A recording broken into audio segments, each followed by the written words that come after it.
Hello everyone, and welcome to Office Hours with the Meter Environment team. Today's session will focus on canopy instrumentation, and we're shooting for about a half an hour of Q&A with our experts Chris Chambers and Jeff Ritter, whom I will introduce in just a moment.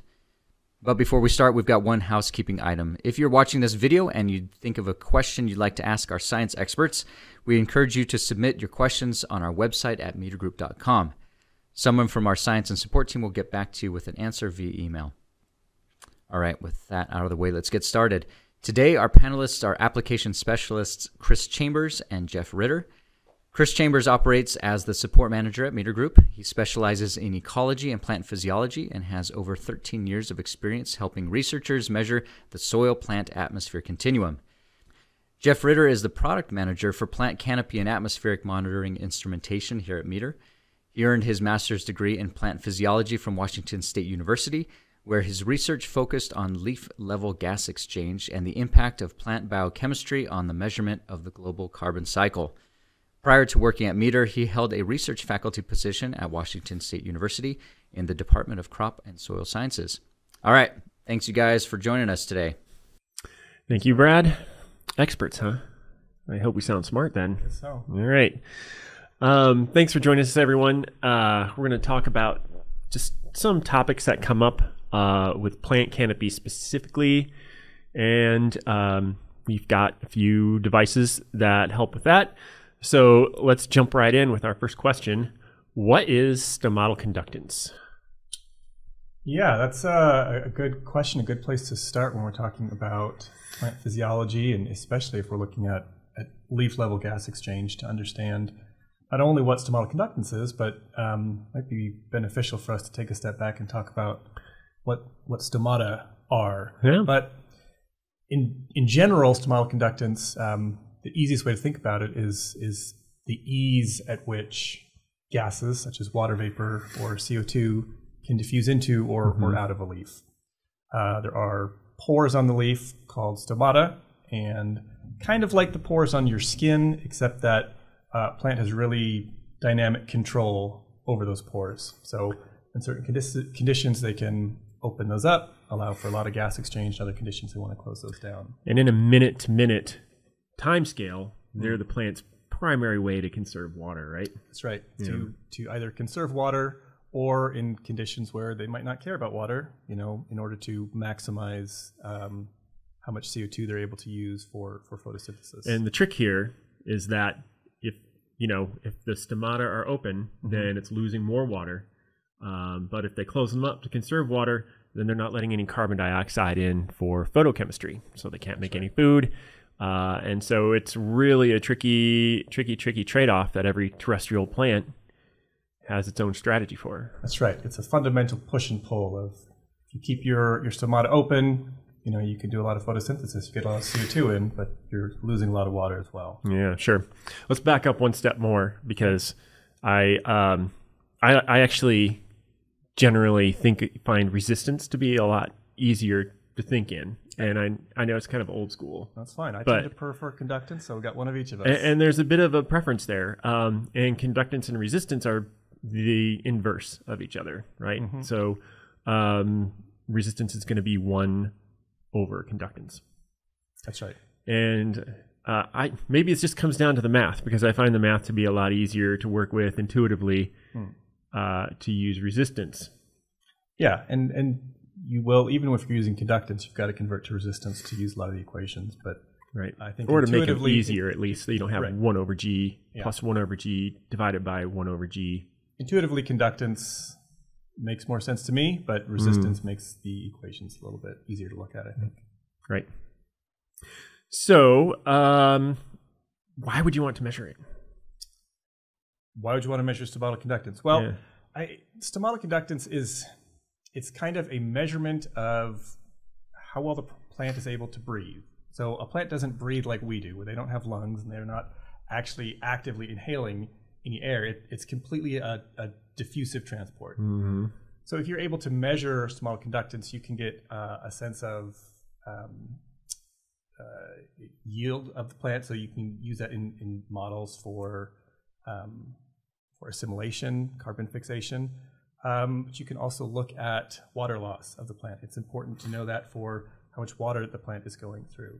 It's also important for if you're trying to monitor stress levels of your plant. So stomatal conductance is a big indicator for stress, not only for water stress, but also plants can close their stomata for other stress-related reasons. And particularly in that moment, in that small time frame where if they're responding to the VPD, or if the vapor pressure deficit, the gradient of how much water you're going to lose, right? The pressure gradient, then the stomata are the primary way to protect against like rapid changes in that, like on a hot afternoon or something like that. Right. Yeah. So being able to understand, how much water your plant is going through and how much that's stressing the plant out, stomatal conductance is at least a great starting point for that. So how would you use stomatal conductance to calculate water loss? And we're talking about leaf level when we're doing something like that, right? Right. So stomatal conductance is one parameter that's important for how much water your plant is using. But there are other things that go into that. You mentioned VPD. So the actual concentrations of water, so the concentration of water vapor in the leaf versus what's outside the leaf play a role. But also you need to know the total conductance to water loss. So that's stomatal conductance and another variable called boundary layer conductance. Yeah. That's right. So the boundary layer again. conductance, that is essentially there's a small boundary on the surface of the leaf that impedes the flow of gases through there. And that's going to be based on wind speed as well as some morphological aspects of the leaf. And that's really easy to overlook and really tricky. I mean, most people model it, right? And don't actually measure boundary layer conductance. Yeah, it can be a little tricky to measure. We used to do it with a saturated filter paper technique where you've got to know fairly precisely what your characteristics of your leaf are, right, and then model that with different sizes of filter paper at different wind speeds, and basically have a lookup table to choose those. So you can do it empirically, right, but it's much easier to use a biophysical model where so long as you know the wind speed and some general characteristics of your leaf, the leaf width, and kind of some leaf shape plays into that too. And so the morphology is going to play a big role in that. That's right. Yeah. And that's, plants will use boundary layer a lot to conserve water. So they will have, some plants will have their stomata recessed down into pits, and that helps to conserve water. Some will have trichomes around their stomata to reduce that wind speed directly around there. So it is important to make sure that you've got a good boundary layer conductance value or measurement. Or at least know those conditions where it's not relevant. That's right. Yeah. What sort of conditions are those that won't be relevant? Generally low wind speed days, right? Because your boundary layer isn't really making a difference then. It's all diffusive transport right through there. So it's just an extra length of diffusion. Yeah. And so understanding that, wind speed plays a big role. So you need a good measurement of the wind speed at the leaf level. So if you're measuring wind speed outside of your canopy, outside of a stand of trees, it's very different if then you go into a leaf deep in your canopy. That wind speed is going to be very different from when it's outside of the canopy. So when you're making leaf level measurements, you need to make sure you have leaf level parameters to go along with it. And that's one reason why it's tricky to scale leaf level measurements up to canopy scale. People ask us all the time, you want to do it. Yeah. I've got leaf level measurements. Why can't I just treat the canopy like a big leaf? Well, and you can to varying levels of success. There are what they would call, big leaf models, which is basically you measure a couple of leaves and then you treat the whole canopy like a big leaf. Right. But there are a number of problems that play into that. One of them is just how dynamic leaf level control of stomatal conductance is. Sampling issues going to play a role. Sampling is huge. If you are measuring stomatal conductance on leaves at the top and the bottom of the canopy, they're very different light conditions, and stomatal conductance in a lot of species doesn't respond linearly to light conditions. So you can't just treat it all as one big leaf. So there are other methods that you can get at things like water loss at a canopy level. Sap flux, eddy covariance. So that's not to say it can't be attempted, but it has varying levels of success. It never matches up with the sap flux, does it? Or the eddy covariance. Right. Yep. What are some methods and how do they compare? Some methods of measuring stomatal conductance. So, this is a measurement that people have been attempting for a long period of time. Some of the earlier ones were what we would call like a mass flow approach, where they actually pressurize one side of the leaf and then look at that pressure drop. And As long as you have a good seal, that pressure drop should be related to stomatal conductance, but there's a lot of problems with that. And ultimately they found, you can see whether you have open stomata or closed stomata, but you can't get very good values from that. Another thing to keep in mind with all of these methods is that, like we were saying, stomatal conductance is a very dynamic variable. So anytime you're changing parameters around the leaf, or you are putting something up against the leaf, you run the risk of the plant responding to that. You've got to get your measurement and move on. Yeah, so if you apply a big slug of pressure to the leaf, that can force some of those stomata closed in and of itself. Another one that people have tried is what you call a dynamic porometer, which that's fairly simple. You're putting a sealed cuvette around the leaf where you're measuring relative humidity, pump dry air into there, and wait for that relative humidity to rise to a certain preset value. That has some drawbacks in that it can take a while to get to that preset value. And you're changing the leaf conditions. That's right. If that leaf is all of a sudden, exposed to bone dry air, the stomata are going to start to close. Right. So if it doesn't get back up to its preset value quickly, the measurement itself is impacting it. And the rate of water loss is one of the main feedbacks for leaf to close their stomata. So that's right. It might not necessarily be VPD. Yeah, I reeled that out, didn't I? So it might not necessarily be VPD that's driving the water loss, although it generally is. But the water loss is going to be the main response variable rather than just the vapor pressure deficit. You then have what you would call a null balance barometer, where there's an active pump of dry air over the leaf. Is that just matching the fluxes? It's just trying to keep a preset humidity on the outflow. So from that, by measuring the flow of air that's required, you can calculate stomatal conductance. And then there's steady state. There's steady state as well, which is like the parameter that the SC1 meter makes, the SC1. And that's actually, rather than having one relative humidity sensor and waiting a certain amount of time for it to reach a preset, it has two relative humidity sensors in series.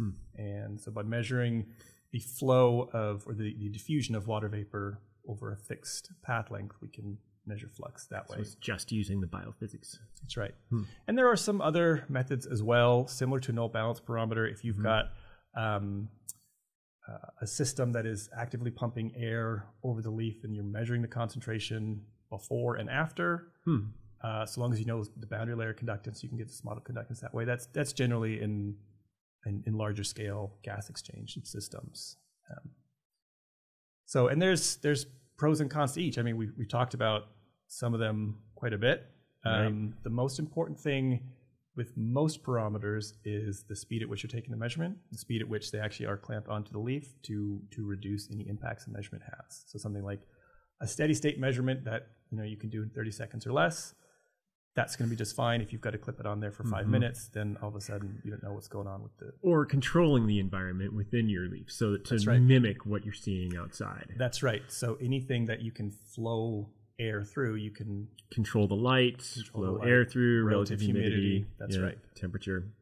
Yeah, so what you're going to use is going to be dependent on, in some ways your budget and what you have access to. And also the complexity of the instrument you hope to work with. That's right. What are some best practices when measuring stomatal conductance?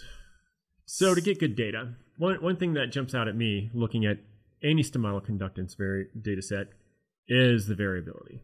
Like within a plant, within species, you can really get a high spatial and temporal variability with stomatal conductance. Yeah. So, but there's a lot that goes into that. I mean, there's some variability in what instrument you're using, but every plant, every species itself is going to have varying levels of control, species to or individual to individual, leaf to leaf. Right. So I have found that a lot of plants that are used in agriculture, especially any ones that are clones of each other, they're going to have very low variability leaf to leaf.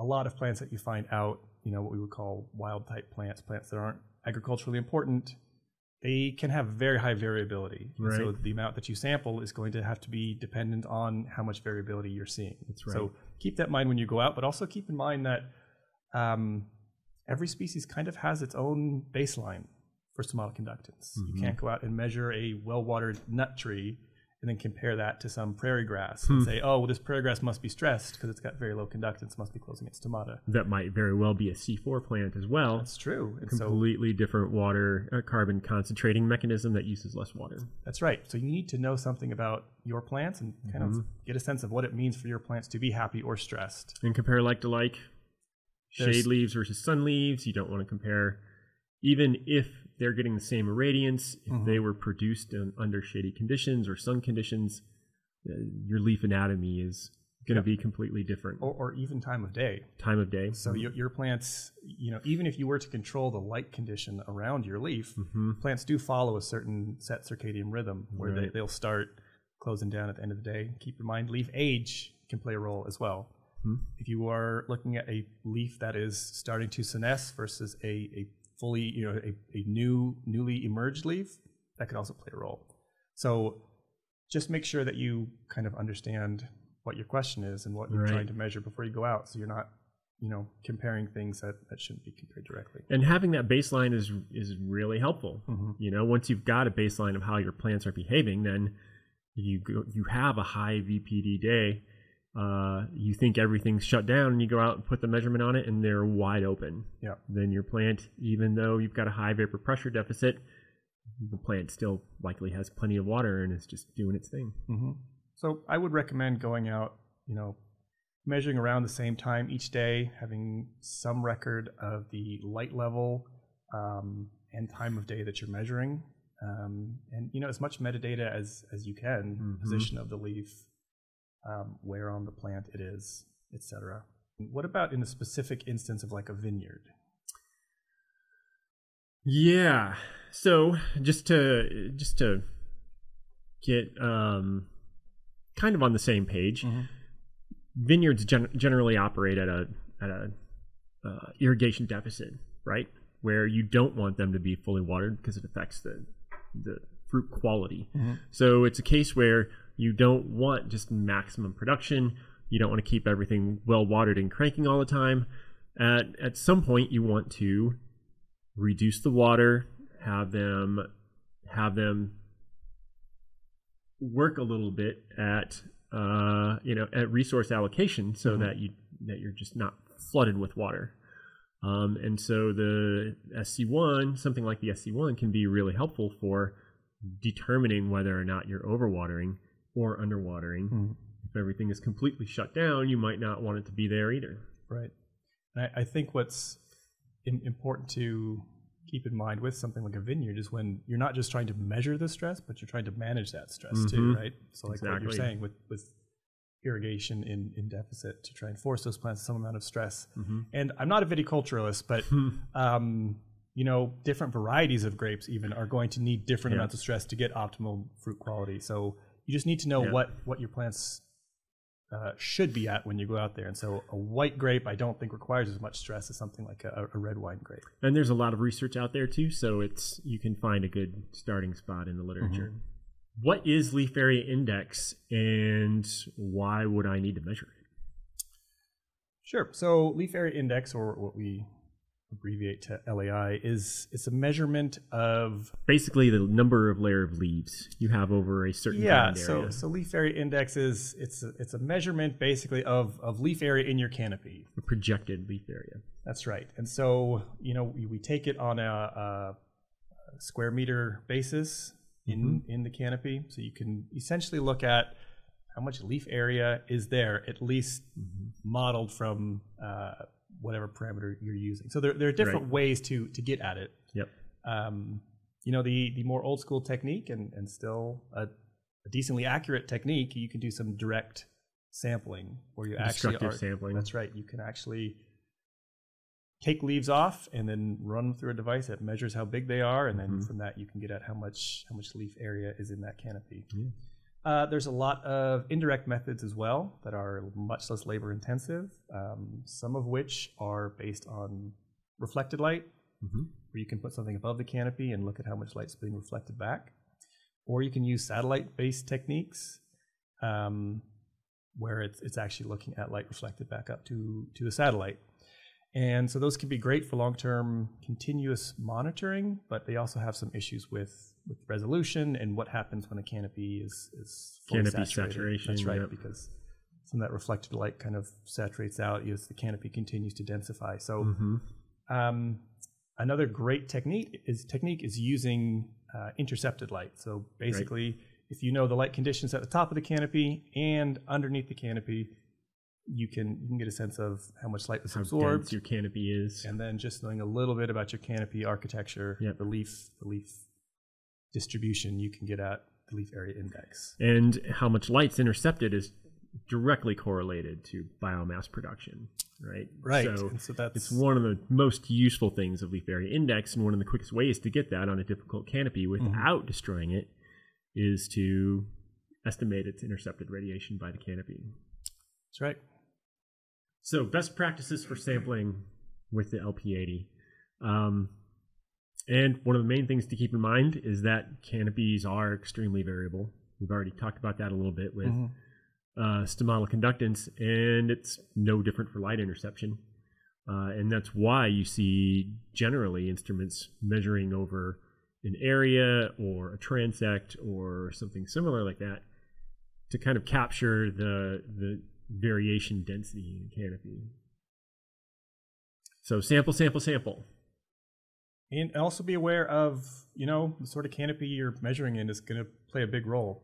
Make a plan going in. You're going to have a very different plan if you're measuring in row crops versus going to a stand of trees. If you've got to, you don't want to be hiking for an hour in your stand of trees and then, the only measurement of the light conditions at the top of the canopy, if they were an hour ago, well, those have probably changed. Yep. So you need a good way to make sure you are making almost simultaneous measurements of both. And so, just make sure you have a plan going in based on the canopy that you're using. And the light conditions do make a big difference. If you've got a really cloudy day, you have a lot of diffuse light.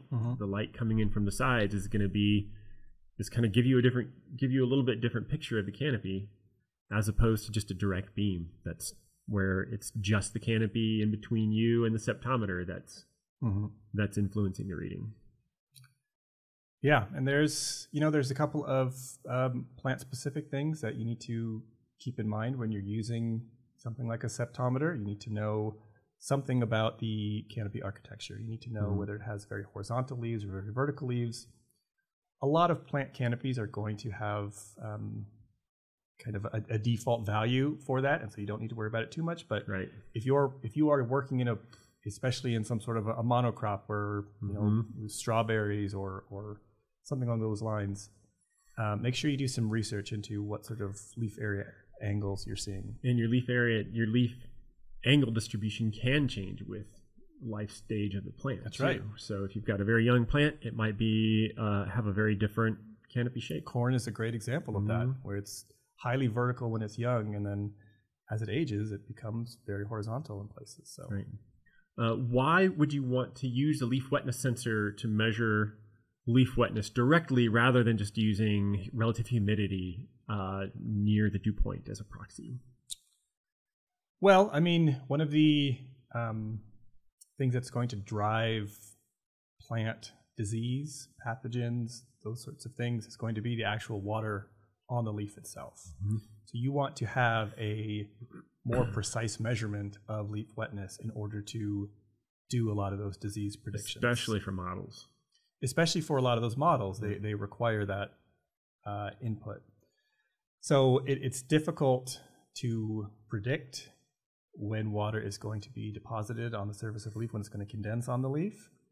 It is far easier if you have a good instrument to do so, to actually measure it. It's far more reliable. That's right. Sure. It's going to cause less errors in your model, and when those models are, leading decisions to when you should spray, when you should make certain management decisions, then it's important to get it right.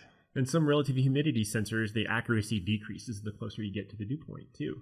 That's fairly common. Do you call it 95% relative humidity at to be at condensation risk, or 100? Right, and so it's with something like a leaf wetness sensor, you don't have to care. Right. It's just whenever the water actually condenses, and gives you a better approximation of how long the leaf is wet too, because it includes the drying cycle as well. That's right. You could do IRT. IRT. Just because we didn't really touch on the importance of leaf temperature. Yes, and leaf temperature is extremely important for, like, it's a really, if you are going to boil plant canopy, like light status or photoprotection status down to one variable without measuring something crazily complex like solar induced fluorescence or something like that, the canopy temperature is one of the single most useful variables, I think. It's definitely up there, and it is easier to measure that on like a canopy level than something like measuring stomatal conductance where you're going from leaf to leaf. So an infrared thermometer can give you that temperature, and especially when you compare it to air temperature. That's right, and it's very important to understand the control that a plant has on leaf temperature. You could have a plant, its leaves are out in the bright sun on a hot day, but the leaves are actually quite a bit cooler than air temperature if that plant is well watered. All of a sudden, that plant is facing a drought. It's got to close its stomata to conserve water, and now it heats up above air temperature. Yep, that's right. So if you are taking a VPD measurement that is just based on air temperature, that could be off significantly to a leaf that could be several degrees different from ambient air.